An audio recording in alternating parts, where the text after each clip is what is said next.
નમસ્કાર મિત્રો, સ્વાગત છે આપ સૌનું બુકબર્ડ એકેડમીમાં. હવે જે BBCLનો ઇતિહાસનો ટેસ્ટ હતો 50 માર્કનો, અત્યારે આપણે એ ઇતિહાસના પ્રશ્નોના જવાબોની ચર્ચા કરવાની છે સમજૂતી સાથે. તો શરૂ કરીએ. પહેલો જ પ્રશ્ન પૂછાયો હતો, ઝફર ખાને સોમનાથમાં બાદશાહી થાણું મૂકીને તેનો વહીવટ પોતાના કયા સેનાપતિને સોંપ્યો હતો? 4 અલગ અલગ ઓપ્શન આપેલા છે. પહેલાં જવાબ મેળવી લઈએ, પછી સમજૂતીથી ચર્ચા કરીએ. ઝફર ખાને સોમનાથમાં બાદશાહી થાણું મૂકીને તેનો વહીવટ પોતાના સેનાપતિ રસુલ ખાનને સોંપ્યો હતો. જ્યારે આપણું ગુજરાત દિલ્હી સલ્તનતની હુકુમત નીચે હતું ત્યારે, અને ખાસ કરીને એમાં પણ જ્યારે આપણા ગુજરાતમાં દિલ્હી સલ્તનતના એ તુગલક વંશના શાસકોનું શાસન હતું, ત્યારે નાસિરુદ્દીન મોહમ્મદ તુગલકના સમયગાળામાં તેને ગુજરાતનો વહીવટ પોતાના સૌથી નિકટના એક વ્યક્તિ ઝફર ખાનને સોંપવાનું નક્કી કર્યું હતું. અને ઝફર ખાને ગુજરાતનો વહીવટ પોતાના હાથમાં લીધો હતો. પણ આ ગુજરાતના સુબા પદ મેળવતા પહેલાં તેને ખૂબ જ સંઘર્ષ કરવો પડ્યો હતો. ફતેહ ઉલ મુલ્ક નામના સુબાને પરાજય આપીને તેની હત્યા કરીને ઝફર ખાને ગુજરાતનો વહીવટ પોતાના હાથમાં લીધો હતો. ઇતિહાસમાં એવું કહેવાયું છે કે આ ઝફર ખાન મૂર્તિ પૂજાનો ખૂબ જ વિરોધી હતો. માટે જ તેને સોમનાથ મંદિરમાં એક બાદશાહી થાણું મૂક્યું હતું અને તેનો વહીવટ પોતાના જ એક સેનાપતિ રસુલ ખાનને સોંપ્યો હતો. પણ આગળ જતાં એક એવો બનાવ બને છે, રસુલ ખાનના હાથમાં બાદશાહી થાણાનો વહીવટ આવ્યો એટલે એને સોમનાથ મંદિરના વહીવટમાં માથું મારવાનું ચાલુ કર્યું. એટલે જ ત્યાંના સ્થાનિક લોકોએ આ રસુલ ખાનની હત્યા કરી નાખી. અને એટલે જ કહેવાય છે કે ઝફર ખાને જ્યારે આ સમાચાર સાંભળ્યા ત્યારે તેને સોમનાથ ઉપર આક્રમણ કરીને સોમનાથ મંદિરનો ધ્વંસ કરવાની યોજના બનાવી. અને અહીંયા જ આપણને વાર્તા પણ સાંભળવા મળશે વીર હમીરજી ગોહિલની, જે અઠીલાના રાજા ભીમજી ગોહિલના પુત્ર હતા. તો કેટલીક ખાસ બાબતો આપણે યાદ રાખીશું, ટૂંકમાં આપણે ચર્ચા કરી. અહીંયા આપણા પ્રશ્નનો જવાબ આવશે ઓપ્શન બી, રસુલ ખાન. પછીનો પ્રશ્ન જોઈએ. હિન્દ છોડો આંદોલન દરમિયાન અમદાવાદ શહેરને જુદા જુદા વિભાગોમાં વહેંચીને લડતનું સંચાલન કોણ કરતા હતા? હિન્દ છોડો આંદોલન દરમિયાન આપણા ગુજરાતમાં અને એમાંય ખાસ કરીને અમદાવાદમાં સારા એવા બનાવો બન્યા હતા, અને જે આપણે જોઈ શકીએ છીએ, વાંચ્યા પણ હશે આપણે ક્યાંક.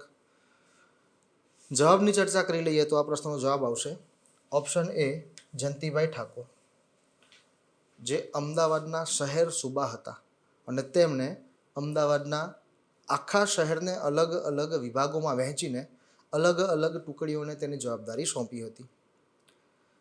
આપ સૌ જાણતા જ હશો, હિન્દ છોડો આંદોલન દરમિયાન આપણા અમદાવાદમાં જ ગુજરાત કોલેજ પાસે એક બનાવ બન્યો હતો, જેમાં વિનોદ કિનારીવાલા શહીદ થયા હતા. એ સિવાય આજે અમદાવાદ શહેરને જુદા જુદા વિભાગોમાં વહેંચીને જે આંદોલન ચાલતું હતું એમાં પણ કેટલાક એવા બનાવો બન્યા હતા. કહેવાય છે કે અમદાવાદના વીજળીઘરને બોમ્બથી ઉડાવવાનો પ્રયત્ન કરવામાં આવ્યો હતો, જે નિષ્ફળ ગયો હતો. અને એમાં જ્યારે પોલીસ ગોળીબારી કરવામાં આવી ત્યારે ઉમાભાઈ કડિયા, જેને આપણે ઉમાકાંત કડિયા તરીકે પણ ઓળખીએ છીએ, તે શહીદ થયા હતા. અને બોમ્બ ફૂટ્યો હતો તેમાં નરહરી રાવળ નામના વ્યક્તિ પણ શહીદ થયા હતા, મૃત્યુ પામ્યા હતા. તો જવાબ તો આપણે મેળવી લીધો, જયંતિભાઈ ઠાકોર. પણ એ સિવાય આ જે બીજા બે નામ છે, નરહરી રાવળ અને ઉમાભાઈ કડિયા, એ પણ હિન્દ છોડો આંદોલનના સંદર્ભમાં આપણા ગુજરાતના ઉપલક્ષમાં ખૂબ જ મહત્ત્વના છે, એટલે આપણે એ પણ યાદ રાખીશું. પછીનો પ્રશ્ન, કયા ગુપ્ત શાસકના મૃત્યુ પછી ગુજરાતમાંથી ગુપ્ત સામ્રાજ્યના પતનની શરૂઆત થઈ હતી? અહીંયા આપણે યાદ રાખીશું, ગુપ્ત સામ્રાજ્યની વાત આવે એટલે એનો ભારતનો સંદર્ભ આપણે અલગ સમજીશું અને ગુજરાતનો સંદર્ભ આપણે અલગ સમજીશું. કદાચ આપ જાણતા જ હશો, ક્યાંક વાંચેલું પણ હશે કે ભારતના ઇતિહાસમાં ગુપ્ત વંશનો અંતિમ શાસક વિષ્ણુગુપ્ત હતો. પણ એ જ વસ્તુ જો આપણે ગુજરાતના ઇતિહાસના સંદર્ભમાં જોઈએ તો ત્યાં આપણને ખબર હોવી જોઈએ કે આપણા ગુજરાતના ઇતિહાસમાં ગુપ્ત વંશનો અંતિમ શાસક આ સ્કંદગુપ્ત કહેવાયો છે. અને એટલે જ કહેવાય છે કે સ્કંદગુપ્તના મૃત્યુ પછી ગુજરાતમાંથી ગુપ્ત સામ્રાજ્યના પતનની શરૂઆત થઈ ગઈ હતી. કારણ કે સ્કંદગુપ્તના મૃત્યુ પછી ગુજરાતમાંથી ગુપ્ત શાસકોનું જે પ્રભુત્વ હતું એ નબળું પડતું ગયું. અને એટલે જ કહેવાય છે કે તેમના તાબા હેઠળના જે રાજાઓ હતા એ ધીમે ધીમે પોતાનો પ્રદેશ લઈને સ્વતંત્ર થતા ગયા. અને એટલે જ આપણે ગુપ્ત શાસકોની સમાંતર અને ગુપ્ત શાસકોના પતન પછી ગુજરાતના ઇતિહાસમાં અલગ અલગ જગ્યાએ અલગ અલગ રાજવંશો સત્તારૂઢ થયેલા જોઈ શકીએ છીએ. એના જ ભાગરૂપે આપણે મૈત્રક વંશ જોઈ શક્યા છીએ. આપ સૌ જાણતા જ હશો, ઈસવીસન 470માં ગુપ્ત વંશના જ ક્ષત્રિય કુળના સેનાપતિ એટલે કે ગુપ્ત શાસકોના એક ક્ષત્રિય કુળના સેનાપતિ ભટ્ટારકે વલ્લભીને સ્વતંત્ર કરીને પોતાની રાજધાની ઘોષિત કરીને એને પોતાનો રાજ્યાભિષેક કરાવ્યો હતો અને વલ્લભીમાં મૈત્રક વંશની સ્થાપના કરી હતી. તો એ જ બીજી બાજુ જોઈએ તો આ ગુપ્ત સામ્રાજ્ય નબળું પડ્યું પછી એ લોકોની સમાંતર ગુજરાતના દક્ષિણ ભાગમાં પણ ત્રૈકુટક રાજવંશ સ્થપાયો હતો.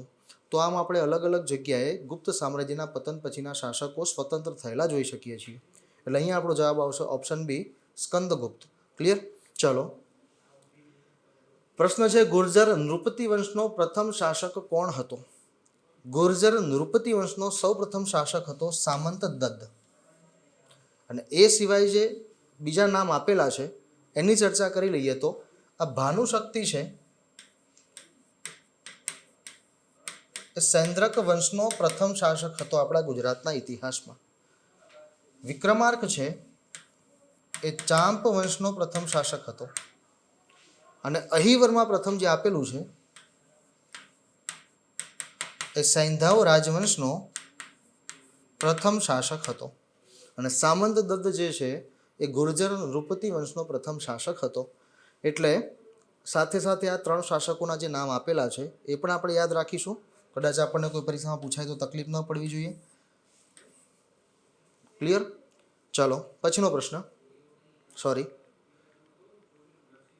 રાષ્ટ્રકૂટ વંશના કયા શાસકે મોડાસા પર આક્રમણ કરીને રાજા શિયકને પરાજય આપ્યો હતો? રાષ્ટ્રકૂટ વંશ આપણે ગુજરાતના ઇતિહાસમાં ગુપ્ત શાસકોના પતન થયા પછી જ જોઈ શક્યા છીએ. જેમાં રાષ્ટ્રકૂટ વંશની આપણા ગુજરાતમાં સ્થાપના કરી હતી કર્કરાજ નામના એક શાસકે. અને આ જ કર્કરાજે ખેટક ખાતે પોતાની રાજધાની પણ સ્થાપી હતી, જેને આપણે અત્યારે ખેડા નામથી ઓળખીએ છીએ. અને આ જ રાષ્ટ્રકૂટ વંશના શાસકોના સમયગાળાના આપણને ગુજરાતમાંથી ખોદકામ દરમિયાન જે સિક્કાઓ મળી આવેલા છે એના ઉપર આપણને ગરુડની આકૃતિ છાપેલી જોવા મળે છે. આ એક એવો વંશ હતો જે કલા અને સંસ્કૃતિનો મહાન રક્ષક તરીકે ઓળખાયેલો છે. એટલે કે રાષ્ટ્રકૂટ શાસકો જે હતા એ આપણા ઇતિહાસમાં કલા અને સંસ્કૃતિના મહાન રક્ષક તરીકે ઓળખાયેલા છે. આગળ જતાં આ જ રાષ્ટ્રકૂટ વંશમાં એક શાસક આવ્યો હતો કૃષ્ણરાજ ત્રીજો. કહેવાય છે કે ગુજરાતમાં ચાલુક્યોને પરાજય આપીને ગુજરાતનો દક્ષિણ ભાગ આ લોકોએ જીતી લીધો હતો. અને ત્યાર પછી કર્કરાજ નામના શાસકે ખેટક એટલે કે ખેડા ખાતે રાષ્ટ્રકૂટ વંશની સ્થાપના કરી હતી. આપણે અહીંયા ખાસ યાદ રાખીશું, ભારતના ઇતિહાસમાં રાષ્ટ્રકૂટ વંશનો સ્થાપક દંતીદુર્ગ હતો, જેના આપણે અહીંયા જોઈ શકીએ છીએ. અને એને ભારતમાં માન્યખેટ ખાતે પોતાની રાજધાની સ્થાપી હતી. માન્યખેટ અલગ છે અને ખેટક અલગ છે. ખેટક એટલે આપણા ગુજરાતનું ખેડા. બરોબર? કહેવાય છે કે ખેટકથી આ લોકોએ પોતાની રાજધાની સ્થાપી, પોતાના શાસનની શરૂઆત કરી. પણ જ્યારે કૃષ્ણરાજ ત્રીજો સત્તા ઉપર આવે ત્યારે ઇતિહાસકારો એવું બતાવે છે કે તેણે પોતાનું શાસન છેક ઉજ્જૈન સુધી વિસ્તારેલું હતું. એટલે કે ખેટકથી લઈને છેક ઉજ્જૈન સુધીનો પ્રદેશ તેણે જીતીને પોતાના હસ્તક કર્યો હતો અને છેક ઉજ્જૈન સુધી રાષ્ટ્રકૂટ વંશનો વિસ્તાર કર્યો હતો. અને એના જ ભાગરૂપે તેણે એ સમયગાળાના મહુડાસુ એટલે કે અત્યારના મોડાસા ઉપર આક્રમણ કરીને ત્યાંના પરમારવંશી રાજા શિયકને પણ યુદ્ધમાં પરાજય આપ્યો હતો. અને મહુડાસુ એટલે કે મોડાસા ક્ષેત્ર પણ જીતી લીધું હતું. એટલે યાદ રાખીશું, અહીંયા આપણો જવાબ આવશે ઓપ્શન સી, કૃષ્ણરાજ ત્રીજો. પછીનો પ્રશ્ન જોઈએ. દિગંબરો માટે મૂળ વસ્તિકાના મંદિરોનું નિર્માણ કયા સોલંકી શાસકે કરાવ્યું હતું? સોલંકી વંશની વાત કરીએ તો ચાવડા વંશનું પતન થશે, એના પછી સોલંકી વંશની સ્થાપના થશે. આપણા ગુજરાતના ઇતિહાસમાં રાજપૂતકાલીન યુગની વાત કરીએ તો સૌથી લાંબામાં લાંબુ શાસન જો કોઈ વંશનું ચાલ્યું હોય તો એ સોલંકી વંશ હતો. સોલંકી કાળને આપણા ગુજરાતના ઇતિહાસનો સુવર્ણકાળ પણ આપણે કહીએ છીએ અને આપ સૌ સામાન્ય રીતે જાણતા હશો.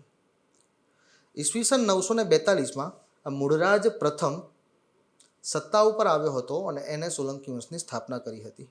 કઈ રીતે સત્તા ઉપર આવ્યો બધી આપણે ચર્ચા અત્યારે નથી કરતા, પણ જવાબની વાત કરીએ તો આ મૂળરાજ પ્રથમ, જેને આપણે મૂળરાજ સોલંકી અથવા તો મૂળરાજ સોલંકી પ્રથમના નામથી ઓળખીએ છીએ, તે મૂળ શિવનો ઉપાસક હતો. પરંતુ પોતાના જીવનના પછીના સમયગાળામાં તેને જૈન ધર્મ અંગીકાર કર્યો હતો અને પાટણમાં એટલે કે પાટણ સહિત સમગ્ર ગુજરાતમાં એને જૈન ધર્મનો ખૂબ સારો એવો પ્રચાર કર્યો હતો. જૈન ધર્મ અંગીકાર કર્યા પછી તેને પોતાના સામ્રાજ્યમાં શાસનકાળ દરમિયાન જૈન ધર્મના જે બે ભાગ હતા, દિગંબર અને શ્વેતાંબર, બંનેને સમાન દરજ્જો આપ્યો હતો અને બંને માટે સમાન ધાર્મિક કાર્યો કર્યા હતા. એના જ ભાગરૂપે કહેવાય છે કે આ મૂળરાજ પ્રથમે દિગંબરો માટે મૂળ વસ્તિકાના મંદિરોનું નિર્માણ કરાવ્યું હતું અને શ્વેતાંબરો માટે મૂળનાથ જીનદેવના મંદિરોનું નિર્માણ કરાવ્યું હતું. એટલે આ બાબત આપણે યાદ રાખીશું કે આ મૂળરાજ પ્રથમે દિગંબરો માટે મૂળ વસ્તિકાના મંદિરોનું નિર્માણ કરાવ્યું હતું અને શ્વેતાંબરો માટે મૂળનાથ જીનદેવના મંદિરોનું નિર્માણ કરાવ્યું હતું.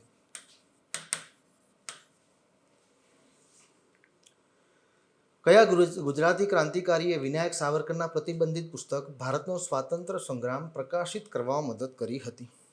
પ્રશ્નનો જવાબ આવશે સરદારસિંહ રાણા. અને વિનાયક સાવરકરના સંદર્ભમાં આપણે કેટલીક બાબતો યાદ રાખીશું. આ વિનાયક સાવરકરને શિષ્યવૃત્તિ આપીને એટલે કે શિષ્યવૃત્તિની મદદ કરીને લંડન બોલાવ્યા હતા શ્યામજી કૃષ્ણ વર્માએ, અને તેવું કરવા માટે શ્યામજી કૃષ્ણ વર્માને ટિળક મહારાજે ભલામણ કરી હતી. પણ જ્યારે વિનાયક સાવરકર લંડન પહોંચી જશે પછી તેમની સાથે સૌથી સક્રિય ભૂમિકામાં સરદારસિંહ રાણા હતા. કહેવાય છે બ્રિટિશ ગવર્મેન્ટે તેમના આ પુસ્તક ભારતના સ્વાતંત્ર્ય સંગ્રામને પ્રકાશિત કરવા ઉપર પ્રતિબંધ મૂક્યો હતો, પણ સરદારસિંહ રાણાએ તેને પ્રકાશિત કરવામાં ખૂબ જ સારી એવી મદદ કરી હતી. ઉપરાંત આ જ સરદારસિંહ રાણા વિનાયક સાવરકરની જે સંસ્થા હતી, સંગઠન હતું અભિનવ ભારત, તેના બેન્કર તરીકે પણ કામ કરતા હતા. એટલે કે આ સરદારસિંહ રાણા વિનાયક સાવરકરનું જે સંગઠન હતું અભિનવ ભારત, તેના બેન્કર તરીકે પણ કામ કરતા હતા. એટલે બીજી પણ એક બાબત આપણે યાદ રાખીશું. બરોબર. બાકી પ્રશ્નનો જવાબ આવશે ઓપ્શન બી, સરદારસિંહ રાણા. ગાંધીજીના પ્રમુખ પદે ગુજરાત સભાનું અધિવેશન ગોધરા ખાતે કયા વર્ષે ભરાયું હતું? ગુજરાત સભા આની સ્થાપના વર્ષ 1884માં કરવામાં આવી હતી. અને આ જ ગુજરાત સભાના પ્રમુખ પદે ગાંધીજી 1917 થી 1920 સુધી રહ્યા હતા. ઘણી જગ્યાએ 1919 આપેલું હોય છે, પણ આપણે યાદ રાખીશું 1920. બરોબર. તો ગાંધીજી 1917 થી 1920ના સમયગાળા દરમિયાન ગુજરાત સભાના પ્રમુખ પદે રહ્યા હતા. એટલે એવું કહી શકાય કે ગાંધીજી જેવા ગુજરાત સભાના પ્રમુખ બન્યા એ જ વર્ષે 1917માં ગુજરાત સભાનું અધિવેશન ગોધરા ખાતે ભરાયું હતું. આ ગાંધીજીના પ્રમુખ પદે ગોધરા ખાતે યોજાયેલું ગુજરાત સભાનું એવું સૌથી પહેલું અધિવેશન હતું કે જેમાં તમામ કાર્યવાહી ગુજરાતી ભાષામાં કરવામાં આવી હતી. અને આ જ ગોધરા અધિવેશનમાં વેઠ પ્રથા નાબૂદીનો ઠરાવ પણ પસાર કરવામાં આવ્યો હતો. સારા સારા મહાનુભાવો હાજર પણ રહ્યા હતા. લોકમાન્ય ટિળક, મોહમ્મદ અલી ઝીણા, ગણેશ શ્રી કૃષ્ણ ખાપરડે, આવા કેટલાક મહાન વ્યક્તિઓ આ ગોધરા અધિવેશનમાં હાજર રહ્યા હતા તેવું ઇતિહાસકારો આપણને પુસ્તકોમાં બતાવે છે. એટલે યાદ રાખીશું. બીજી પણ એક ખાસ બાબત યાદ રાખીશું કે ગાંધીજીએ વર્ષ 1920 સુધીમાં ગુજરાત સભાના પ્રમુખ પદેથી રાજીનામું આપી દીધું હતું અને વર્ષ 1920થી આ ગુજરાત સભાને મર્જ કરીને એક નવું નામ આપી દેવામાં આવ્યું હતું, GPCC, એટલે કે ગુજરાત પ્રદેશ કોંગ્રેસ કમિટી. બરોબર, જે આપણે આજે પણ જોઈ શકીએ છીએ. બારડોલી સત્યાગ્રહ દરમિયાન વલ્લભભાઈ પટેલે કયા ગવર્નરને પત્ર લખીને મહેસૂલ વધારાની સામે ફરીથી તપાસ કરવાની માગણી કરી હતી? મિત્રો, આપ સૌ જાણતા જ હશો બારડોલી સત્યાગ્રહ થવા પાછળનું કારણ શું હતું. તો બારડોલી તાલુકાના સેટલમેન્ટ કમિશનર જે હતા જયકર, તેમને બારડોલી તાલુકાની જમીનનું મહેસૂલ વધારીને ખોટી ફેરઆંકણી કરીને મહેસૂલ 30% સુધીનું વધારી દીધું હતું. એટલે કે જૂનું મહેસૂલ કંઈક 22% જેવું હતું અને વધારીને 30% જેટલું કરી નાખવામાં આવ્યું હતું. લોકોએ વિરોધ કર્યો, તેમ છતાં પણ આ મહેસૂલ ઓછું કરવામાં ન આવ્યું અને છેવટે ગાંધીજીના અનુરોધથી આ સત્યાગ્રહની જવાબદારી વલ્લભભાઈ પટેલે લીધી હતી. વલ્લભભાઈ પટેલે જેવું બારડોલી સત્યાગ્રહનું સુકાન પોતાના હાથમાં લીધું એવું તરત જ તેમને બોમ્બે પ્રેસિડેન્સીના ગવર્નર હેનરી લોરેન્સને પત્ર લખ્યો હતો અને પત્ર લખીને આ જે મહેસૂલ વધારો કરવામાં આવ્યો હતો એની સામે ફરીથી તપાસ કરીને મહેસૂલ યોગ્ય નક્કી કરવાની માગણી કરી હતી. પણ શરૂઆતના તબક્કામાં આનો કોઈ સુખદ નિવેડો આવ્યો ન હતો. છેવટે જુગતરામ દવેની જવાબદારી હેઠળ સત્યાગ્રહ પત્રિકાઓ છાપીને એને ફેરવવાની શરૂ કરી. અને ઇતિહાસમાં આપણને એવું બતાવવામાં આવે છે કે છેવટે અંગ્રેજ સરકારે ઝૂકવું પડ્યું હતું, કારણ કે સરદાર વલ્લભભાઈ પટેલે એક જ વાત મૂકી હતી કે ખેડૂતો જૂનું મહેસૂલ ભરવા તૈયાર છે. પણ અંગ્રેજ સરકાર શરૂઆતના તબક્કામાં ઝૂકવા માગતી ન હતી અને છેવટે ઝૂકવું પડ્યું હતું અને ફાઇનલી નક્કી કરવામાં આવ્યું હતું કે ખેડૂતો જૂનું મહેસૂલ ભરશે તો નવું મહેસૂલ ઉમેરવામાં આવશે નહીં, ઉઘરાવવામાં આવશે નહીં. અને આ રીતે બારડોલી સત્યાગ્રહનો સુખદ અંત આવ્યો હતો. ક્લિયર? તો અહીંયા આપણે યાદ રાખીશું એ સમયગાળામાં ગવર્નર હતા બોમ્બે પ્રેસિડેન્સીના હેનરી લોરેન્સ. ક્લિયર? ઉપર છેલ્લી આપણે ચર્ચા કરીએ છીએ જેથી કરીને કેટલીક બાબતો ઉપર આપણને સારી એવી પકડ મજબૂત થાય. પછીનો પ્રશ્ન, અકબર અને ભરૂચના ઇબ્રાહિમ હુસેન મિર્ઝા વચ્ચે કયું યુદ્ધ થયું હતું? પહેલા તો આ વ્યક્તિની ઓળખ લઈ લઈએ. ભારતના ઇતિહાસમાં એવું કહેવાય છે અકબરનું જ્યારે શાસન હતું ત્યારે છળ અને કપટથી આ ઇબ્રાહિમ હુસેન મિર્ઝાએ અકબર ઉપર છળ અને કપટથી હુમલો કર્યો હતો અને નાસી છૂટ્યો હતો. કોણ હતો આ? તો ખોરસાનના રાજા હુસેનનો પુત્ર હતો. અકબર એ પરિસ્થિતિથી ડઘાઈ ગયો હતો અને ત્યાર પછી ઇતિહાસકારો એવું બતાવે છે કે અકબર આને શોધતો રહેતો હતો. પણ પરિણામ આગળ જતાં કંઈક એવું આવે છે કે ઇબ્રાહિમ હુસેન મિર્ઝા છે એ નાસી છૂટ્યો ત્યારે ગુજરાત આવી ચડ્યો હતો અને એ સમયગાળામાં ગુજરાતમાં સલ્તનતકાલીન ગુજરાતના આપણા અંતિમ શાસક મુઝફ્ફર શાહ ત્રીજાનું શાસન હતું. તેણે ઇબ્રાહિમ હુસેન મિર્ઝાને આશરો આપ્યો અને ખંભાત, ભરૂચ, સુરત વગેરે પ્રદેશોનો વહીવટ પણ આપી દીધો. અકબરને જ્યારે ખબર પડી કે હું જેને શોધું છું તે ઇબ્રાહિમ હુસેન મિર્ઝા ગુજરાતમાં છુપાયો છે ત્યારે તેણે ગુજરાત ઉપર આક્રમણ કર્યું હતું. બરાબર? હવે આ બધી પરિસ્થિતિમાં ઉપર છેલ્લી આપણે માહિતી લઈએ છીએ કે જ્યારે અકબરે ગુજરાત ઉપર આક્રમણ કર્યું ત્યારે એને ખબર પડી કે ઇબ્રાહિમ હુસેન મિર્ઝા એ ભરૂચના કિલ્લામાં છુપાયો છે. ત્યારે એને ભરૂચ ખંભાત તરફ કૂચ કરી. ખંભાત પહોંચ્યો ત્યારે ઇતિહાસકારો આપણને એવું બતાવે છે અને આપણે કદાચ જાણતા પણ હોઈશું કે ખંભાત ગયો ત્યારે અકબરે પોતાના જીવનમાં સૌ પ્રથમ વખત દરિયો જોયો હતો. ત્યાર પછી એને ભરૂચ અને સુરતના કિલ્લાઓ પર આક્રમણ કર્યું અને એ જ અરસા દરમિયાન અકબર અને આ ભરૂચના ઇબ્રાહિમ હુસેન મિર્ઝા વચ્ચે યુદ્ધ થયું હતું સારનાલ નામના સ્થળે. એટલે એને ઇતિહાસમાં સારનાલના યુદ્ધ તરીકે ઓળખવામાં આવે છે. આ યુદ્ધમાં કહેવાય છે કે શરૂઆતમાં અકબર ગંભીર રીતે ગવાયો હતો ત્યારે એનો જીવ બચાવ્યો હતો માનસિંહ અને ભગવતસિંહે. પછી બીજી વખત તેને ડબલ સૈન્ય સાથે આક્રમણ કર્યું અને છેવટે ભરૂચના ઇબ્રાહિમ હુસેન મિર્ઝાની હાર થઈ અને આમ તેને ભરૂચ અને સુરત, ખંભાત વગેરે જેવા પ્રદેશો જીતી લીધા.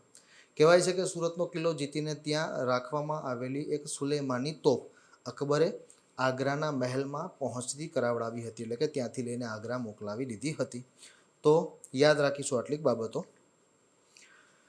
પ્રશ્ન છે, કયા મુઘલ સુબેદારે કપડવંજ, અડાલજ અને રાણપુરમાં કિલ્લાઓ બંધાવ્યા હતા? જવાબ આવશે આ પ્રશ્નનો આઝમ ખાન. આઝમ ખાન નામનો મુઘલ સુબેદાર કે જેણે કપડવંજ, અડાલજ અને રાણપુરમાં કિલ્લાઓ બંધાવ્યા હતા. આ સિવાય આઝમ ખાનનું બીજું પણ એક પરાક્રમ આપણે યાદ રાખીશું. આ આઝમ ખાને નવાનગર ઉપર આક્રમણ કરીને જામ લાખાજીને પરાજય આપ્યો હતો.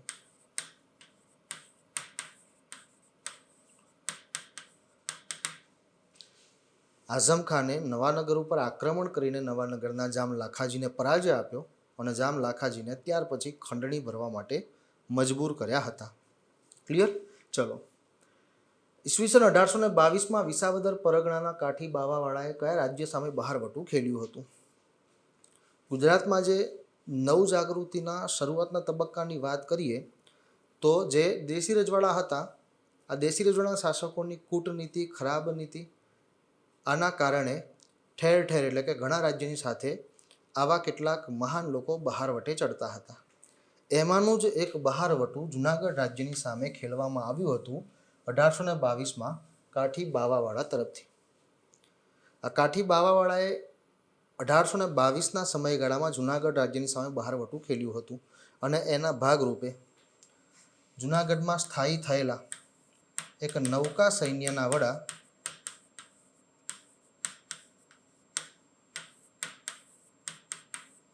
કર્નલ ગ્રાન્ટનું અપહરણ કર્યું હતું. કર્નલ ગ્રાન્ટનું અપહરણ કરીને તેમને 4 મહિના સુધીના સમયગાળા સુધી ગીરના જંગલમાં ફેરવ્યા હતા.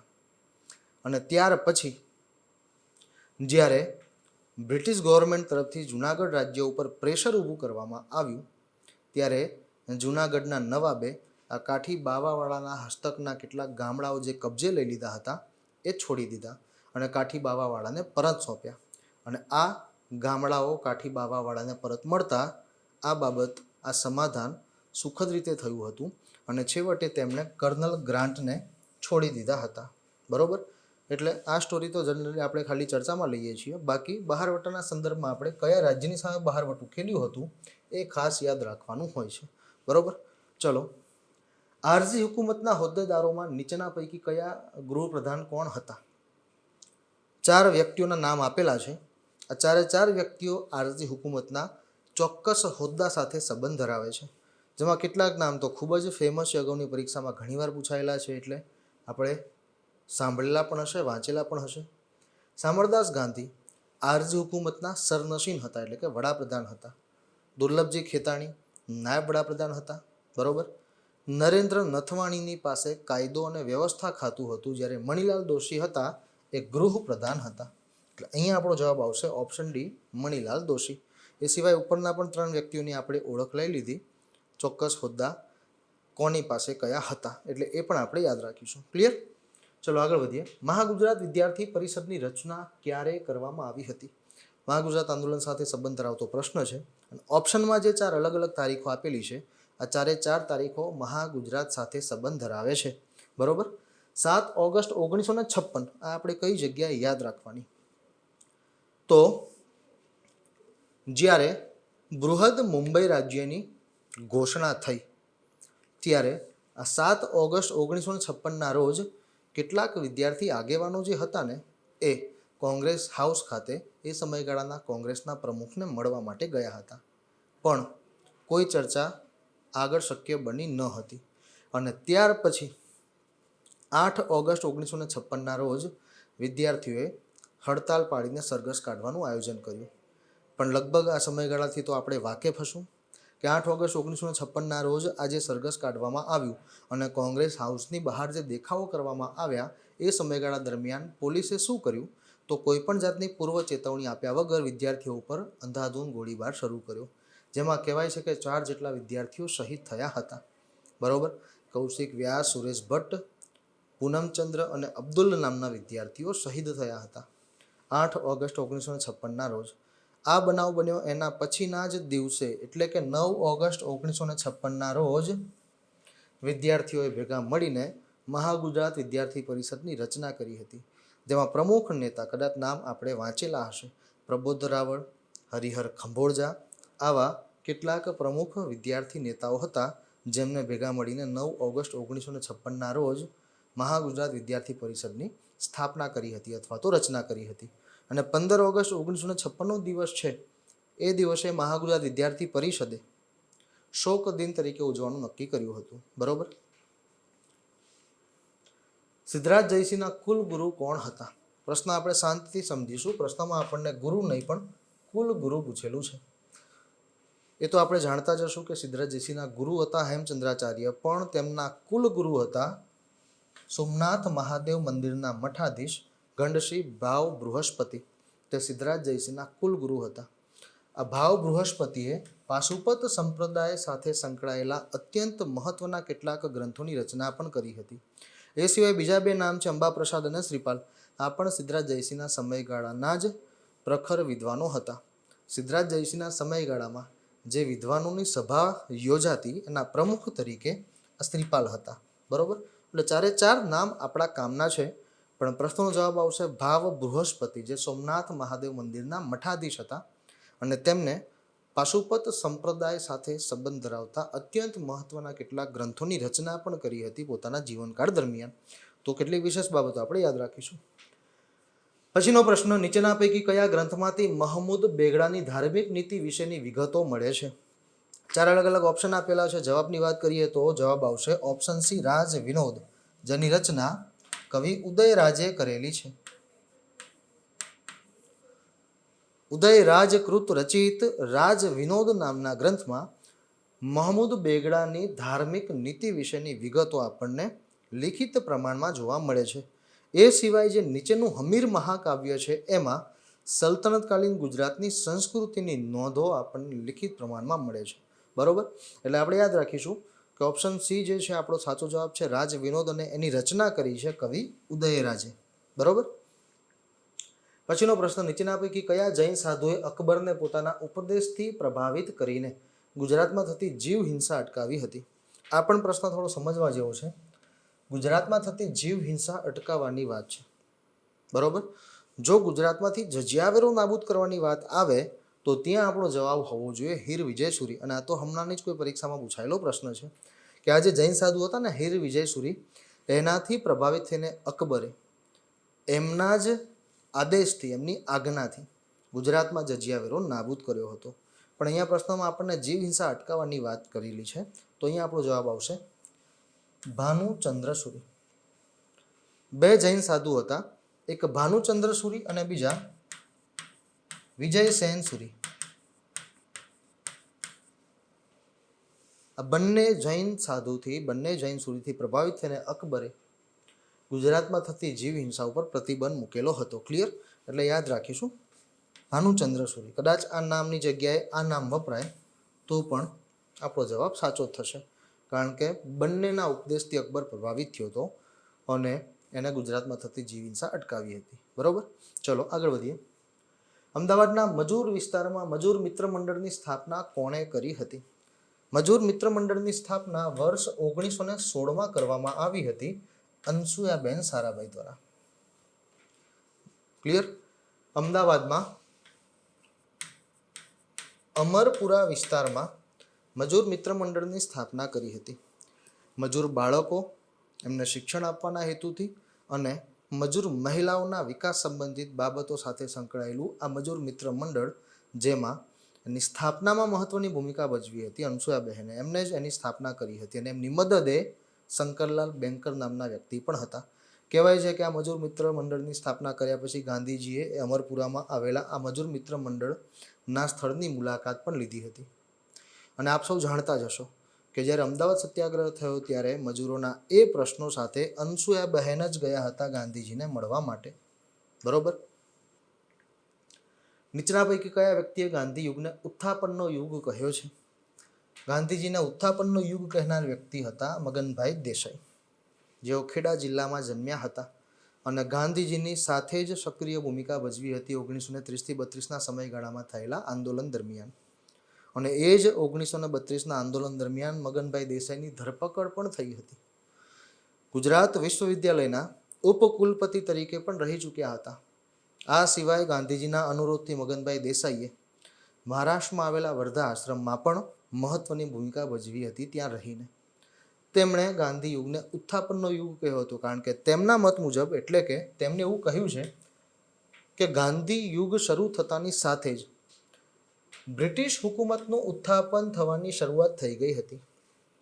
આ એક એવો સમયગાળો હતો કે જેમાં લોકો અહિંસાનું મૂલ્ય પણ સમજ્યા હતા અને સાથે સાથે એ જ દશકમાં ક્યાંક ભરતી પણ આવેલી છે અને ક્યાંક ઓટ પણ આવેલી છે.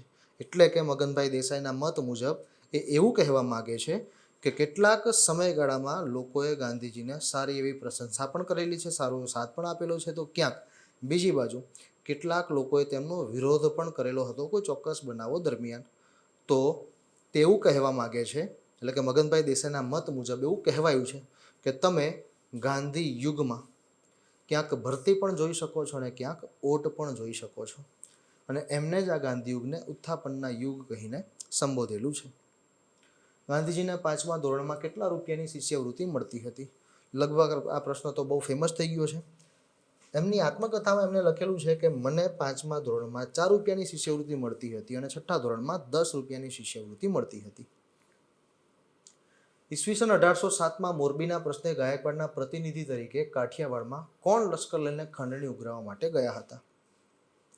17મી સદીના પૂર્વાર્ધથી આપણા ગુજરાતના ઇતિહાસમાં એવું કહેવાય છે કે મરાઠાઓએ ખંડણી ઉઘરાવવાની વ્યવસ્થાઓ શરૂ કરી દીધી હતી. પણ આ લશ્કર લઈને જે ખંડણી ઉઘરાવવાની પ્રથા હતી ને એ અતિ ખર્ચાળ સાબિત થઈ હતી. માટે હવે સૌરાષ્ટ્રના જેટલા પણ નાના મોટા રજવાડાઓ હતા એમની સાથે બેઠક કરીને એક કાયમી મૂલ્ય કર સ્વરૂપે અથવા તો ખંડણી સ્વરૂપે નક્કી કરવાની વાત હતી.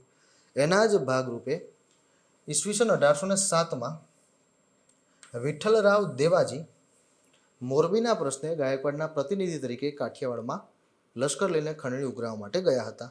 અને એમની સાથે હતા બરોડાના અંગ્રેજ રેસિડેન્ટ કર્નલ વોકર, જેમના નામથી આપણે વોકર કરાર શબ્દ સાંભળીએ છીએ કે વાંચીએ છીએ. બરોબર, શબ્દ અહીંયા મોરબી કેમ ઉપયોગમાં લીધેલો છે તો જુઓ, નાના મોટા જેટલા પણ રજવાડાઓ હતા મરાઠાઓ તરફથી વારંવાર લશ્કર લઈને ખંડણી ઉઘરાવવાની જે પ્રથા હતી એ અત્યંત ખર્ચાળ સાબિત થઈ હતી. ત્યાંના જમીનદારો, ત્યાંના ઠાકોરો, ત્યાંના નાના મોટા રાજવીઓ આ ખંડણીથી કંટાળી ગયા હતા. અને એ જ દરમિયાન મોરબી અને માળિયા રાજ્ય વચ્ચે કંઈક વાંધો ઊભો થયો હતો, જેના લીધે બંને વચ્ચે દુશ્મની ઊભી થઈ હતી.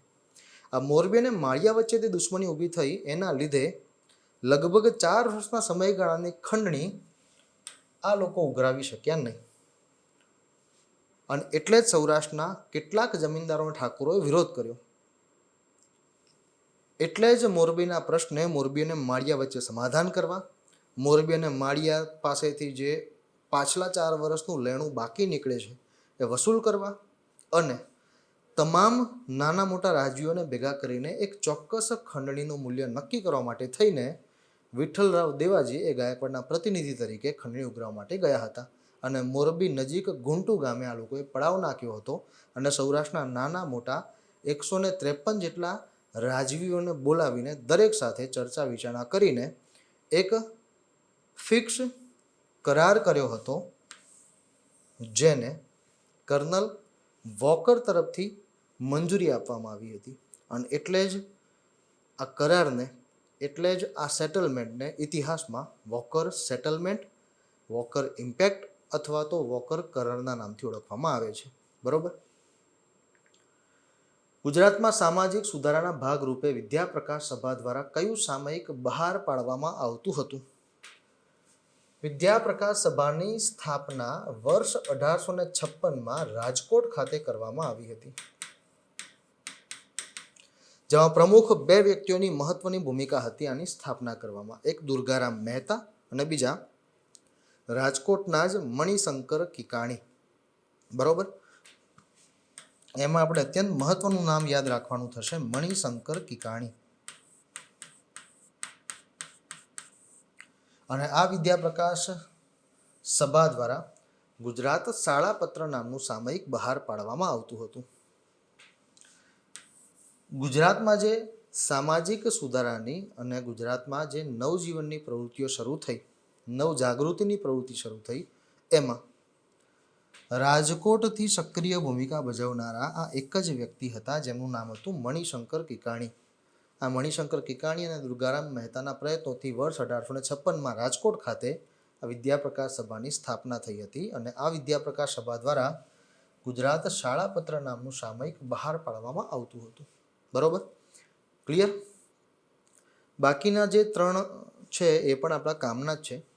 સત્યપ્રકાશ છે એ બુદ્ધિવર્ધક સભા દ્વારા બહાર પાડવામાં આવતું હતું. આ તો આપ જાણતા જ હશો. બુદ્ધિપ્રકાશ જે ગુજરાત વિદ્યાસભા દ્વારા બહાર પાડવામાં આવતું, જે અગાઉ વર્નાક્યુલર સોસાયટીના નામથી ઓળખાતું હતું.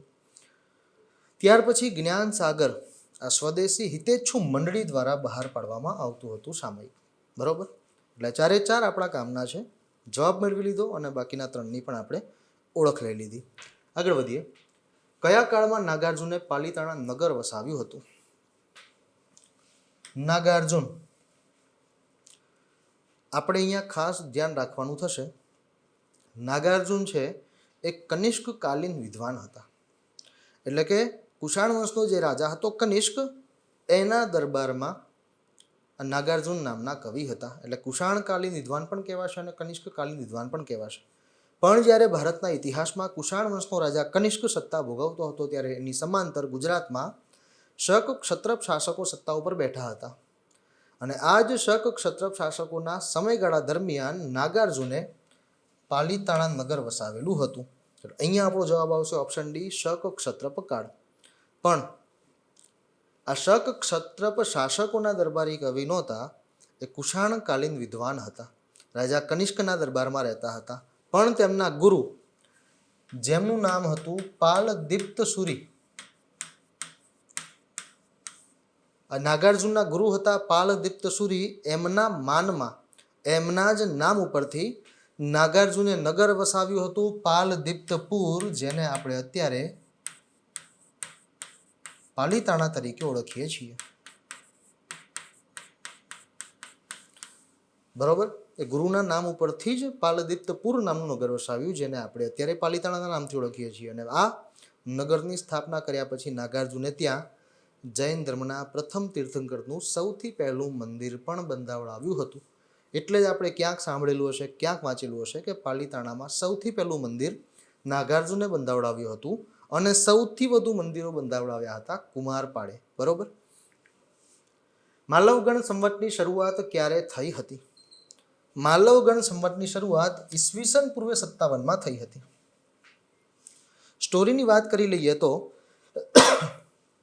આપણા સૌરાષ્ટ્રમાં એક ગુરુ હતા કાળકાચાર્ય.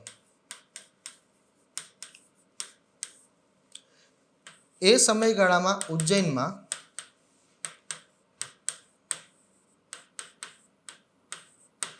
ગર્દભિલ્લ વંશનું શાસન હતું. રાજાનું નામ હતું દર્પણ. કહેવાય છે કે ઉજ્જૈનના એક ગર્દભિલ્લ વંશના રાજા દર્પણે સૌરાષ્ટ્ર ઉપર આક્રમણ કરીને કાળકાચાર્યના એક સાધ્વી હતા, જેનું નામ હતું સરસ્વતી, એનું અપહરણ કરી લીધું અને ઉજ્જૈન લઈ ગયો. રાજા દર્પણે સરસ્વતી નામની સાધ્વીનું અપહરણ કર્યું.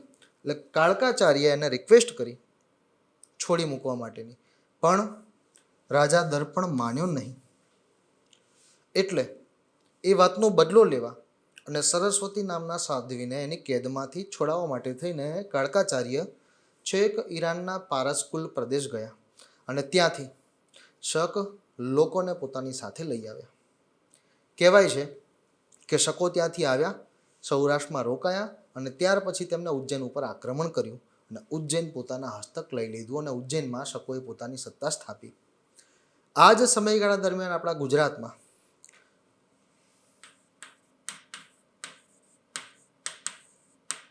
લાટ પ્રદેશ હતો, જ્યાં પરમારવંશી રાજા બલમિત્રનું શાસન હતું.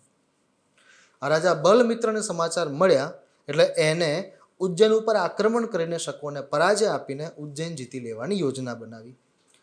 ઈસવીસન પૂર્વે 58 રાજા બલમિત્રએ ઉજ્જૈન ઉપર આક્રમણ કર્યું અને ઉજ્જૈનના શક શાસકોને પરાજય આપીને ઉજ્જૈનમાંથી હાંકી કાઢ્યા અને ઉજ્જૈન જીતી લીધું. ઉજ્જૈન એ સમયગાળામાં માલવ ગણરાજ્યનું એક ભાગ હતું. જોતજોતામાં બલમિત્રએ આખું માલવ ગણરાજ્ય જીતી લીધું ઈસવીસન પૂર્વે 57 સુધીમાં. અને આખું માલવ ગણરાજ્ય જીતી લીધા પછી એના માનમાં ઈસવીસન પૂર્વે 57 માલવ ગણ સંવતની શરૂઆત કરાવી હતી.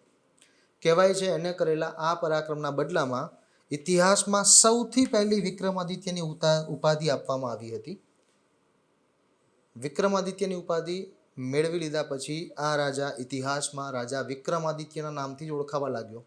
અને વિક્રમાદિત્યની ઉપાધિ મેળવી લીધા પછી જે માલવગણ સંવત હતી એને 1 વર્ષ પછી એટલે કે ઈસવીસન પૂર્વે 56 નામ બદલીને વિક્રમ સંવત કરી દેવામાં આવ્યું. અને એટલે આપણે બોલીએ છીએ વિક્રમ સંવત શરૂ થઈ ઈસવીસન પૂર્વે 56 પણ માલવગણ સંવત શરૂ થઈ હતી ઈસવીસન પૂર્વે 57. ક્લિયર? તો આ સ્ટોરી આપણે યાદ રાખીશું, ક્યાંક કામ આવશે. રાષ્ટ્રકૂટ વંશના કયા શાસકે ખેડામાં પોતાની રાજધાની સ્થાપી હતી? અગાઉના એક પ્રશ્નમાં આપણે આનો જવાબ મેળવી લીધો છે. રાષ્ટ્રકૂટ વંશના શાસક કર્કરાજે ગુજરાતના દક્ષિણ ભાગમાં આક્રમણ કરીને ચાલુક્યોને પરાજય આપ્યો અને ખેટક એટલે કે ખેડા ખાતે પોતાની સત્તા સ્થાપી. ગુજરાત ઉપર આક્રમણો તો દંતીદુર્ગના સમયગાળાથી જ શરૂ થઈ ગયા હતા, પણ રાષ્ટ્રકૂટોએ ગુજરાતમાં સત્તા સ્થાપી કર્કરાજના સમયગાળામાં, અને કર્કરાજે ખેટક એટલે કે ખેડા ખાતે પોતાની રાજધાની સ્થાપી હતી અને આમ ખેડામાં એને રાષ્ટ્રકૂટ વંશની સ્થાપના કરી. બરોબર. પછીનો પ્રશ્ન જોઈએ. ગુર્જર નૃપતિ વંશની રાજધાની કઈ હતી? ગુર્જર નૃપતિ વંશની વાત કરીએ તો આ ગુર્જર નૃપતિ વંશનું શાસન ભૃગુ કચ્છ ખાતે હતું અને રાજધાની હતી અત્યારનું નાંદોદ, જે સમયગાળામાં નાંદીપુર તરીકે ઓળખાતું હતું. આ જ ગુર્જર નૃપતિ વંશનો સૌથી પહેલો શાસક હતો સામંત દદ્દ અને અંતિમ શાસક હતો જયભટ્ટ ચોથો. બરોબર. ક્યાંક પૂછાય શાસકોના સંદર્ભમાં પ્રશ્ન તો આપણને ખબર હોવી જોઈએ. ફરીથી રિપીટ કરી લઉં છું. ગુર્જર નૃપતિ વંશનો સૌથી પહેલો શાસક હતો સામંત દદ્દ અને અંતિમ શાસક હતો જયભટ્ટ ચોથો. આ લોકોનું શાસન ભૃગુ કચ્છ એટલે કે ભરૂચ ખાતે હતું અને તે લોકોની રાજધાની હતી નાંદીપુર, જે વર્તમાન નાંદોદના નામથી ઓળખાય છે. પછીનો પ્રશ્ન, કયા સમયગાળામાં ભીમદેવ પ્રથમે મોઢેરાના સૂર્ય મંદિરનું નિર્માણ કરાવ્યું હતું? જુઓ, સોમનાથ મંદિર ઉપર જે આક્રમણ થયું, સોમનાથ મંદિર લૂંટાયું ઈસવીસન 1026માં, એના પછી ભીમદેવ પહેલાએ મોઢેરાના સૂર્ય મંદિરનું નિર્માણ કરાવ્યું હતું. આ લગભગ મોટાભાગના વિદ્યાર્થીઓ ક્યાંક વાંચેલું હશે, ક્યાંક સાંભળેલું હશે. કારણ એ પણ છે, લોજિકલી આપણે વિચારીએ તો એ વસ્તુ આપણે સાબિત કરી શકીએ છીએ કે મોઢેરાના સૂર્ય મંદિર ઉપર આક્રમણ થઈને એને ધ્વંસ કરવામાં આવેલું નથી.